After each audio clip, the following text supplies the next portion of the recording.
Ian Santos, hiwalay na nga ba kay Paolo Contes? Kung bago ka lang sa channel na ito, huwag kalimutang mag-like, share, comment, and subscribe. At huwag kalimutang pindutin ang notification bell icon para maging updated ka sa bawat upload nating video. Tuloy nga ba ang chika na di umano'y hiwalay na ang celebrity couple na sina Ian Santos at Paolo Contes? Ito ay matapos mapansin ng mga matang lawin na netizens ang nawawala na sa kanyang Instagram account ang birthday post niya noon para sa aktor. Agad ngang naging laman ng usap-usapan sa social media ang di umano'y pagbubura ni Ian ng kanyang post kung saan makikitang hinhipa ni Paolo ang kandila ng kanyang birthday cake. Larawan mo lang magkasama pati na rin ang throwback photo ng aktor noong bata. Hindi naman sigurado kung tuluyan na nga bang binura ng aktres o baka naka-archive pansamantala ang kanyang post. Ngunit sa kabila ng umano'y pag-alis ni Ian sa bakas ni Paolo sa kanyang account, nananatili namang nakafollow ang Kapuso star sa kanya. Matatandaang noong late 2023 nang biglang magkaroon ng chika na umano'y hiwalay na silang dalawa matapos maugnay ang Kapuso actor comedian sa kanyang co-host na si Ara San Agustin.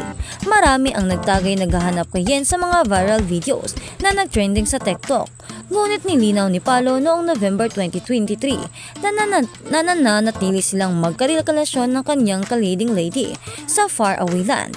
Yes, kami pa niyan, paniniyak noon ni Paolo. Nilinaw rin niya ang mga lumalabas na viral TikTok videos nila ni Ara noon, maliciously edited. At sa kabilang banda, Paolo Desiree nag-away sa tabing ilog, Patrick ibinuking si John Lloyd. Nakakaloka ang mga revelasyon ni na Paolo Contes at Patrick Garcia tungkol sa mga unforgettable experience nila noon sa taping ng tabing ilog. Knows nyo ba na nagkaroon pala ng matinding away si Paolo at ang kalaptin niyang si Desiree Del Valle habang nasa set ng tabing ilog? Sumama naman ang loob ni Patrick sa isa pa nilang co-star na barkada series noong ABS-CBN na si John Lloyd Cruz nang dahil sa butong pakwan. Sa guesting ni na Paolo at Patrick sa nakaraang episode ng Fast Talk with Boy Abunda ay napag-usapan nga ang mga memories nila sa tabing ilog na umiri noong 1999. Nakasama nga nila sa naturang weekly series sina John Lloyd, Desiree, Kay Abad, Baron Kessler, Jody Santa Maria at Paula Peralijo. Nang matanong ni Tito Boy ang tungkol kay Desiree, sinabi ni Patrick na si Paolo na lang ang magsalita. At dito na nga inamin ng aktor na nagkaroon sila ng hidwaan noon ang kanyang kapartner sa serye. There was a time na yung friendship namin ni Des hindi naging okay. Nagkaroon ng point na hindi kami nagkikita sa set kahit magkaiksi na kami pag-amin pa ni Pao. Aniya, may mga pagkakataon pa na magkahiwalay kinukunan ang kanilang mga eksena sa tabing ilog at saka i-edit para lumabas sa serye na magkasama sila.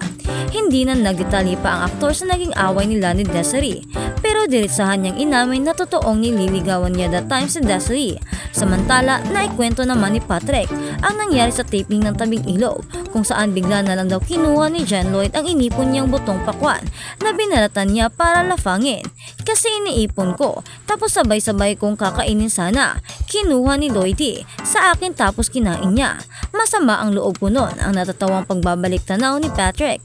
Ibinuking naman ni Paolo si Patrick nang malit ito ng bonggang-bongga sa taping ng tabing ilog.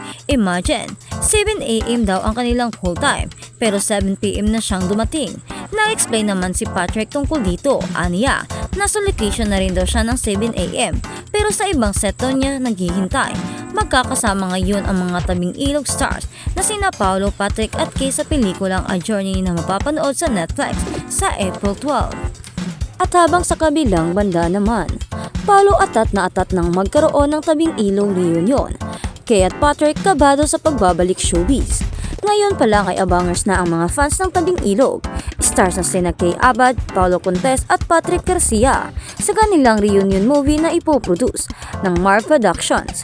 Ibinandera ng naturang film company ang good news sa pamamagitan ng isang video na in-upload sa Mavs Productions official Facebook page noong April 29. Ayon sa tatlong celebrities, matagal na nilang pinag-uusapan ang pagkakaroon ng tabing ilog cast reunion pero hanggang ngayon ay hindi pa rin ito na isa sa katuparan. Matagal na naming napag-uusapan.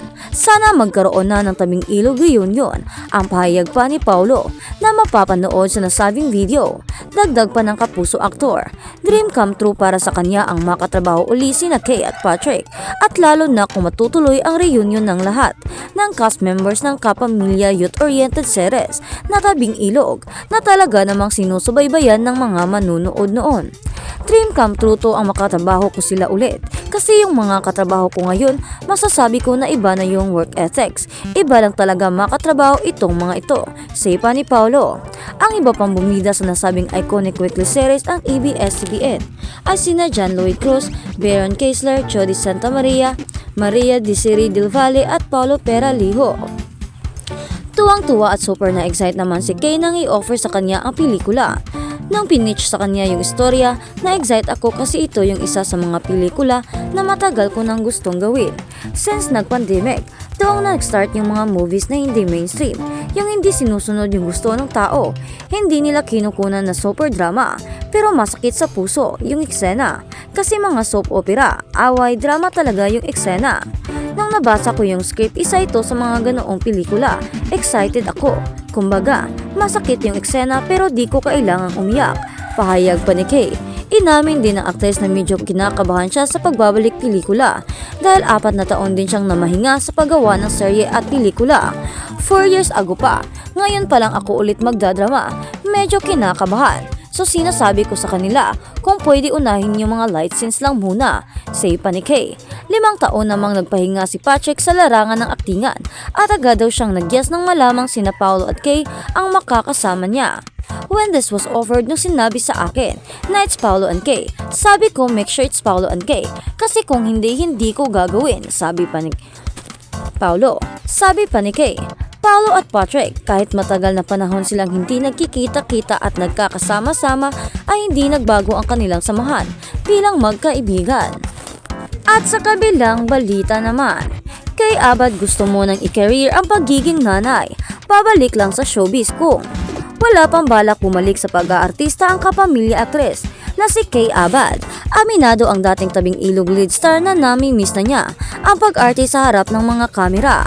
Pero feeling niya hindi pa ito tamang panahon para balikan niya ang mundo ng showbiz. Ayon sa Celebrity Mom, mas gusto muna niyang mag-focus sa pag-aalaga sa kanyang pamilya lalo na sa 2 niyang mga anak.